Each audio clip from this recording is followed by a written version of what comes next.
Mais les complications de la vie dépendent des désirs et des besoins d'une personne. L'argent que vous avez est peut-être suffisant pour ce que vous désirez. Mais vos désirs sont beaucoup plus forts que le besoin que vous avez. Les sentiments sont beaucoup plus lourds que ce qu'il vous faut faire en réalité. Et voilà pourquoi beaucoup de personnes ont des difficultés qui ne s'arrêtent pas. Si vous ne changez pas, si vous ne maîtrisez pas vos besoins, d'abord je voudrais que l'on sache qu'un homme qui réussit dans son business mais échoue sa famille n'est pas quelqu'un qui a réussi dans la vie. Un homme qui réussit financièrement mais échoue sa famille n'a pas réussi dans la vie. La réussite, ce n'est pas l'accumulation démesurée de l'argent. Ce n'est pas ça. D'abord que ça soit clair. Parce que beaucoup de personnes, malheureusement, surtout en Afrique, pensent que avoir de l'argent, c'est ça réussir la vie. L'argent ne répond pas à tout dans la vie. Vos enfants n'ont pas besoin d'argent. Ils ont peut-être besoin d'argent pour manger et pour survivre. Mais ils ont plus besoin de votre amour, votre présence, mentorship, votre présence en tant que papa que l'argent. Ils ont plus besoin d'amour que d'un iPad. Ils ont plus besoin de conseils venant de vous que de jeux vidéo. Donc l'argent ne répond pas à tout. Un homme qui réussit financièrement, mais qui échoue sa famille, n'a pas réussi dans la vie. Okay? Et autant on ne peut pas faire confiance à une personne qui réussit financièrement pendant que sa famille souffre. J'espère que ça va. Aujourd'hui, je veux m'adresser à ceux d'entre nous qui avons grandi dans des milieux difficiles. D'abord, je voudrais que vous compreniez que ce serait bien que vous soyez la personne qui casse ces chaînes de la pauvreté de votre famille.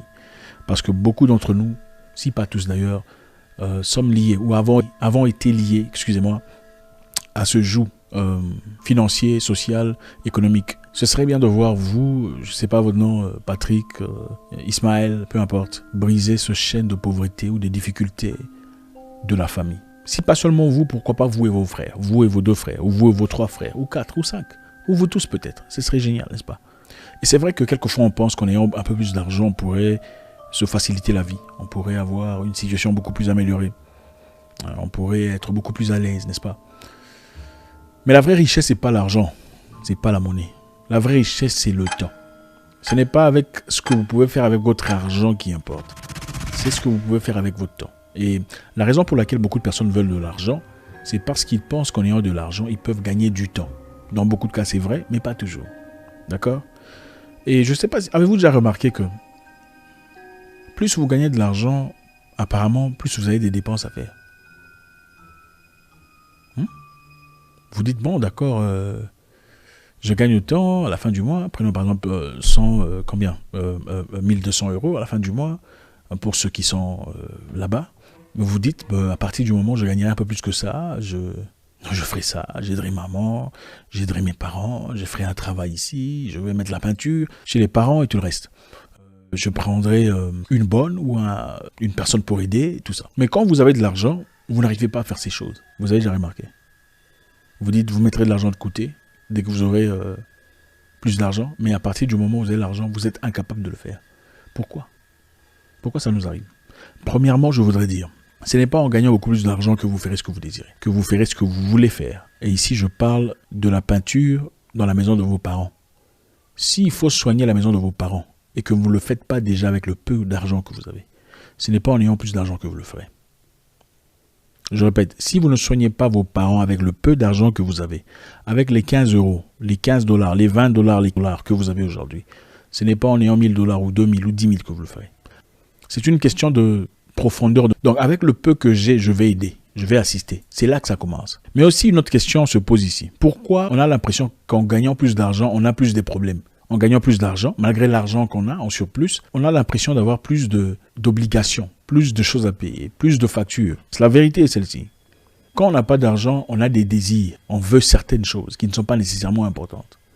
Et à partir du moment où on gagne plus d'argent, on commence justement à se satisfaire en faisant ces choses qu'on ne pouvait pas faire préalablement. C'est donc ça la réalité. Il faut donc comprendre qu'il y a une vraie réalité, un vrai combat entre le besoin et le désir.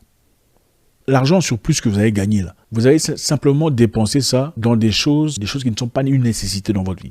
Aider à pouvoir séparer les désirs de l'utilité, c'est-à-dire l'important de ce qui n'est pas important. Le besoin du désir. Premièrement, il faut comprendre que le besoin est essentiel. Le besoin est essentiel à la vie de l'humain. Le désir ne l'est pas. Le besoin est essentiel à votre existence, à votre stabilité sociale. Le désir ne l'est pas. Le besoin ne peut pas être changé avec le temps. Le besoin ne change pas avec le temps. Vous avez besoin de manger aujourd'hui. Dans 7 ans, vous aurez toujours besoin de manger. Vous avez besoin de brosse à dents aujourd'hui. Dans 3 mois, vous en aurez encore besoin. Ça ne change pas. C'est perpétuel. Vous avez besoin d'habits, de vous couvrir, de sentir bon. Dans 7 mois, 12 mois, vous aurez toujours le même besoin. C'est pas la même chose. On ne pourrait pas dire autant pour le désir. Vous désirez quelque chose aujourd'hui, vous voulez des Louboutin, un iPhone 12. Dans 1 an, ça ne sera plus le cas. Il y aura déjà un iPhone 13 si c'est ce que vous désirez. Donc, le besoin ne change pas avec le temps, mais le désir change. Le non-accomplissement du besoin peut vous emmener à certaines conséquences. Mais le non-accomplissement d'un désir vous emmène à une déstabilisation mentale. Le non-accomplissement d'un désir vous emmène probablement à une déstabilisation mentale. Votre désir prenons par exemple, de fumer. Quelles sont les conséquences? Mentales, émotionnelles et physiques. Votre désir de boire du champagne tout le temps, l'alcool, quelles sont les conséquences? Vous comprenez? Votre désir de vous droguer, quelles sont les conséquences? Encore une fois, les besoins de tout le monde sont universels. Les désirs ne sont pas. La plupart des humains ont les mêmes besoins. Okay? Le besoin de prendre soin de la famille, le besoin d'envoyer les enfants à l'école, le besoin de soigner tout le monde. Les désirs sont individuels. Votre désir de porter des chaussures spécifiées, acheter des sacs Gucci, votre désir d'avoir un téléphone impressionnant, votre désir de faire des voyages à Dubaï, Shanghai, Hong Kong, sont des désirs. Beaucoup de personnes malheureusement vivent aujourd'hui sur base des désirs que sur base de besoins. Voilà pourquoi tout le monde s'invente une vie. Ce que vous voyez sur Internet, pour la plupart de fois, la plupart de cas, sont des désirs. Des désirs pas nécessairement réalisés, mais des désirs qu'on projette. Quand vous prenez du temps pour réfléchir sur ce que vous allez prendre comme photo, pour prendre ce que vous allez publier sur Internet, c'est principalement basé sur le désir. Le désir de quoi? D'être comme une personne que vous avez vue quelque part. À partir du moment où vous savez comment séparer vos besoins de vos désirs, vous commencez à voir que la vie n'est pas aussi compliquée que ça. Encore une fois, la vie est difficile, c'est dur, on le sait, c'est clair, il n'y a même pas de doute par rapport à ça. Mais les complications de la vie dépendent des désirs et des besoins d'une personne. L'argent que vous avez est peut-être suffisant pour ce que vous désirez. Mais vos désirs sont beaucoup plus forts que le besoin que vous avez. Les sentiments sont beaucoup plus lourds que ce qu'il vous faut faire en réalité. Et voilà pourquoi beaucoup de personnes ont des difficultés qui ne s'arrêtent pas. Si vous ne changez pas, si vous ne maîtrisez pas vos besoins, l'un de mes objectifs à moi, c'est de créer une communauté plus ou moins stable. Pas une communauté, il y a un amour démesuré de l'argent. Tout excès nuit. L'argent, c'est bien, encore une fois. L'amour démesuré de l'argent est la cause de beaucoup de difficultés qu'on a aujourd'hui. On peut commencer par les politiciens. Nous sommes tels que nous sommes, en Afrique surtout, c'est à cause de l'argent. Même les guerres que vous voyez aujourd'hui sont sponsorisées par l'argent. Pourquoi? Parce qu'il faut vendre des armes, n'est-ce pas? Quand on dit que les pays créent des armes et vendent des armes, ce ne sont pas les pays qui vendent des armes. Ce sont des entreprises privées qui vendent des armes pour faire de l'argent. C'est le business de la mort. Et là, on va dans les extrêmes. C'est simplement pour vous dire, on a besoin d'argent pour vivre, pour être bien, pour avoir une vie bien. Mais il faut savoir séparer ses besoins de ses désirs. Et je pense que c'est le premier niveau de maîtrise. C'est là. Et si vous voulez être celui qui brise les chaînes de pauvreté, les chaînes de difficultés de la famille, il faut comprendre ce principe. Désir, besoin. Ça ne se mélange pas. C'est pas la même chose. À partir de là, comme le disait quelqu'un de très intelligent, celui qui se maîtrise soi-même a la plus haute forme de maîtrise. On ne peut pas dire maîtriser les gens si on est incapable de maîtriser ses propres impulsions, ses propres sentiments, ses propres émotions. Maîtriser ses émotions est très important. Et dans ce cadre-ci, on parle de briser les chaînes de difficultés, de pauvreté. Ce n'est pas en aimant l'argent. Il y a des gens qui vous disent qu'il faut envoyer ceux qui sont pauvres, il faut éviter les pauvres, il faut éviter un pauvre s'il est impoli, d'accord. Éviter un pauvre s'il est malsain, d'accord. Éviter un pauvre si son influence est complètement négative, d'accord.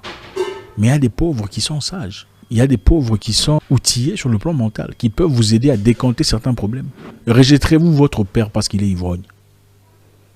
Refusez-vous le conseil de ton père parce qu'il est ivrogne? Non. Son amour de la bière ne change pas son amour pour toi ou son besoin de te voir évoluer, progresser. Autant on parle de finances, il faut parler des valeurs. Et là, je me focalise sur ces gens qui ont les valeurs analogues à ce que je représente.